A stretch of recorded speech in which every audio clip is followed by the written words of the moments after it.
सदा बालरूपापि विघ्नाद्रिहन्त्री महादन्ति वक्त्रापि पञ्चास्य मान्या विधीन्द्रादिमृग्य गणेशाभिधामे विधत्तां श्रियं कापि कल्याणमूर्तिः।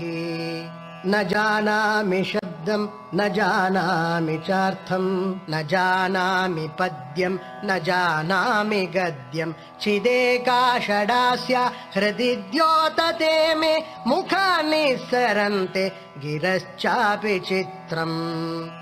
मयूराधिरूढं महावाक्यगूढं मनोहारिदेहं महच्चित्तगेहं महीदेवदेवं महावेदभावं महादेवबालं भजे लोकपालम्। यदा सन्निधानं गता मानवामि भवाम्भोधिपारं गतास्ते तदैव इति व्यञ्जयन् सिन्धुतीरे य आस्ते तमीरे पवित्रं पराशक्तिपुत्रम्। यथाब्धेस्तरङ्ग लयं यान्ति तुङ्गाः तथैवापदः सन्निधौ सेवतामि इति वोर्मि पङ्क्तिर्नृणां दर्शयन्तं सदा भावये हृत्सरोजे गुहं तम्। गिरो मन्निवासे नरायेऽधिरूढाः तदा पर्वते राजते तेऽधिरूढाः इतीव ब्रुवन् गन्धशैलाधिरूढः स देवो मुदे मे सदा षण्मुखोऽस्तु। महाम्भोधितीरे महापापचोरे मुनीन्द्रानुकूले सुगन्धाख्यशैले गुहायां वसन्तं स्वभासालसन्तं जनार्तिं हरन्तं श्रयामो गुहं तं। लसत्स्वर्णगेहे नृणां कामदोहे सुमस्तोमसञ्छन्नमाणिक्यमञ्चे समुद्यत्सहस्रार्कतुल्यप्रकाशं सदा भावये कार्तिकेयं सुरेशम्। रणध्वंसके मञ्जुलेऽत्यन्तशोणे मनोहारि लावण्यपीयूषपूर्णे मनःषट्पदो मे भवक्लेशतप्तः सदा मोदतां स्कन्दते पादपद्मे। सुवर्णाभदिव्याम्बरैर्भासमानां क्वणत्किङ्किणी मेखला शोभमानां लसद्धेमपट्टेन विद्योतमानां कटिं भावये स्कन्दते दीप्यमानाम्।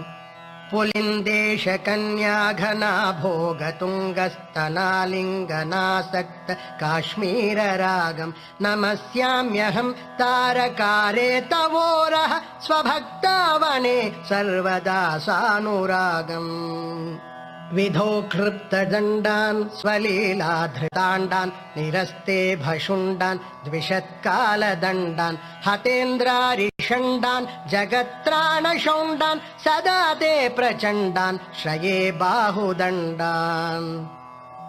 सदा शारदाः षण्मृगाङ्का यदि स्युः समुद्यन्त एव स्थिताश्चेत् समन्तात् सदा पूर्णबिम्बाः कलङ्कैश्च हीनाः तदा त्वन्मुखानां ब्रुवे स्कन्दसाम्यम्। स्फुरन्मन्दहासैः सहंसानि चञ्चत्कटाक्षावलीभृङ्ग सङ्घोज्ज्वलानि सुधास्यन्ति बिम्बाधराणीशसूनो तवालोकये षण्मुखाम्भोरुहाणि। विशालेषु कर्णान्तदीर्घेष्वजस्रं दयास्यन्दिषु द्वादशस्वीक्षणेषु महीषत्कटाक्षः सकृत्पातितश्चेत् भवेत्ते दयाशील का नाम हानिः। सुताङ्गोद्भवो मेऽसि जीवेति षड्धा जपन्मन्त्रमेषो मुदा जिघ्रतेयान् जगद्भारभृद्भ्यो जगन्नाथ तेभ्यः किरीटोज्ज्वलेभ्यो नमो मस्तकेभ्यः।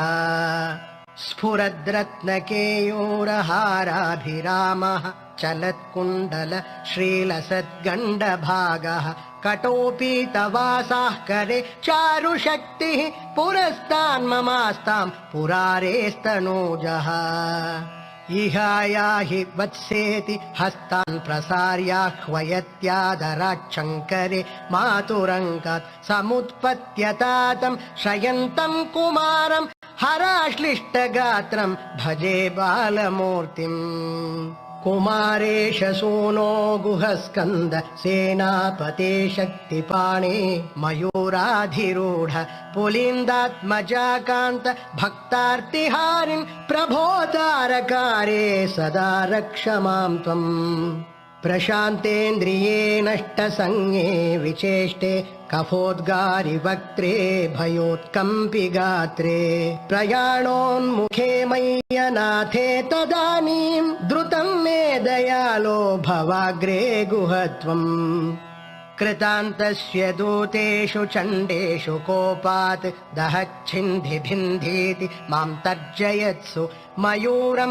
समारुह्य माभैरिति त्वं पुरःशक्तिपाणिर्ममायाहि शीघ्रम् प्रणम्या सकृत्पादयोस्ते पतित्वा प्रसाद्य प्रभो प्रार्थयेनेकवारं न वक्तुं क्षमोऽहं तदानीं कृपाब्धेन कार्यान्तकाले मनागप्युपेक्षा सहस्राण्डभोक्ता त्वया शूरनाम हतस्तारकः सिंहवक्त्रश्च दैत्यः ममान्तर्हृदिस्थं मनः क्लेशमेकं न हंसित् प्रभो किं करोमि क्वयामि अहं सर्वदा दुःखभारावसन्नो भवान् दीनबन्धुस्त्वदन्यं न याचे भवद्भक्तिरोधं सदा क्षिप्तबाधं ममाधिं द्रुतं नाशयो मासुत त्वम् अपस्मारकुष्ठक्षयार्षप्रमेह ज्वरोन्मादगुल्मादिरोगा महान्तः पिशाचाश्च सर्वे भवत्पत्रभूतिं विलोक्य क्षणात्तारकारे द्रवन्ते त्रिशिस्कन्दमूर्तिः श्रुतौ स्कन्दकीर्तिः मुखे मे पवित्रं सदा तच्चरित्रं करे तस्य कृत्यं वपुस्तस्य भृत्यं गुहे सन्तु लीन ममाशेषभावाः मुनीनामुताहो नृणां भक्तिभाजाम् अभीष्टप्रदाः सन्ति सर्वत्र देवाः नृणामन्त्यजानामपि स्वार्थदाने गुहादेवमन्यं न जाने न जाने कलत्रं सुता बन्धुवर्गः पशुर्वा नरो वाथ नारी गृहे ये मदीयाः यजन्तो नमन्तस्तुवन्तो भवन्तं स्मरन्तश्च ते सन्तु सर्वे कुमार मृगाः पक्षिणो दंशकाये च दुष्टाः तथा व्याधयो बाधकाये मदङ्गे भवच्छक्तितीक्ष्णाग्रभिन्ना सुदूरे विनश्यन्तु ते चूर्णितक्रौञ्चशैल जनित्री पिता च स्वपुत्रापराधं सहेते न किं देवसेनाधिनाथ अहं चातिबालो भवान् लोकतातः क्षमस्वापराधं समस्तं महेश नमः केकिने शक्तये चापि तुभ्यं नमश्चागतुभ्यं नमः कुक्कुटाय नमः सिन्धवे सिन्धुदेशाय तुभ्यं पुनः स्कन्दमूर्ते नमस्ते नमोऽस्तु जयानन्द भूमन् जयापारधामन् जयामोघकीर्ते जयानन्दमूर्ते जयानन्द सिन्धो जयाशेषबन्धो जय त्वं सदा मुक्तिदानेश सूनु भुजङ्गाख्यवृत्तेन कृप्तं स्तवम्यः पठेद्भक्तियुक्तो गुहं सम्प्रणम्य सपुत्रान् कलत्रं धनं दीर्घमायुः लभेत् स्कन्दसायुज्यमन्ते नरः सः लभेत् स्कन्दसायुज्यमन्ते नरः